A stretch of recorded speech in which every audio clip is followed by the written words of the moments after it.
আয়ান বেগুন নাও, আসো।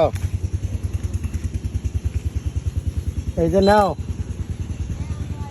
অর্গানিক বেগুন, এটা শান্তি আলাদা, বুঝছেন? এই বেগুন, এটা বেগুন না, এটা রত্ন, বুঝছেন?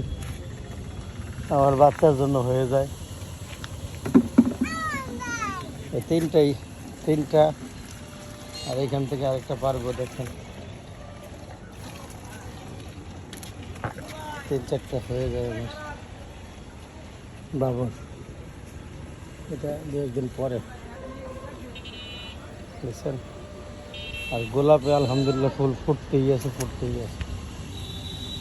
কোনো বন্ধ নাই।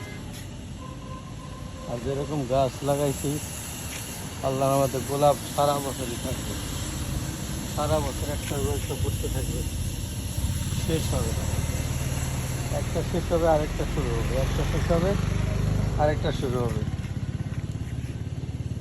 অগণিত ফুটতেই থাকবে। দেখেন ফুটতেই আছে।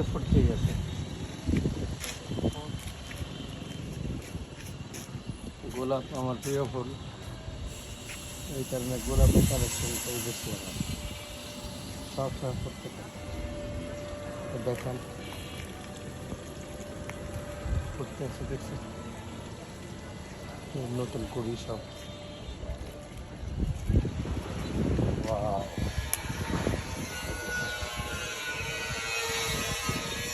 প্রুনিং করলেই দেখেন ফুল পাওয়া যায়। কিছুদিন আগে যে প্রুনিং করে দিছি, দেখেন প্রত্যেকটা যেগুলো শাখা থাকছে প্রত্যেকটার মধ্যে মাথার মধ্যে ফুল, একটা বাদ নেই। যেগুলো নতুন করি এগুলো মাথার মধ্যে ফুল, একটাও বাদ নেই। এই দেখেন একটাও বাদ নেই। গোলাপ গাছের ফুল পাইতে হলে আপনার প্রুনিং করতে হবে। এটা ইরানি গোলাপ, দামি গোলাপ, বিশ্বের সবচাইতে সেরা গোলাপ এটা ইরানি গোলাপ। অনেক কষ্ট করে আমি কালেকশন করছি এবং অনেক পরিশ্রম করতেছি। শখের তোলা 250, শখের তোলা 80 না 250। সবচাইতে গুরুত্বপূর্ণ এই ছাদ বাগানে দেখেন এই বেগুনগুলো, অর্গানিক বেগুন। আমার বাচ্চার এত মজা হয় এটা দিয়ে তরকারি রান্না করলে, অন্যরকম স্বাদ। এই যে ছাদের পোশাকটা দেখতেছেন না, সম্পূর্ণ অর্গানিক ভার্মি কম্পোস্টের মধ্যে। এটার পাতা এত সুস্বাদু, মানে আমি ভাষায় প্রকাশ করতে পারবো না যে এত সুস্বাদু হয়।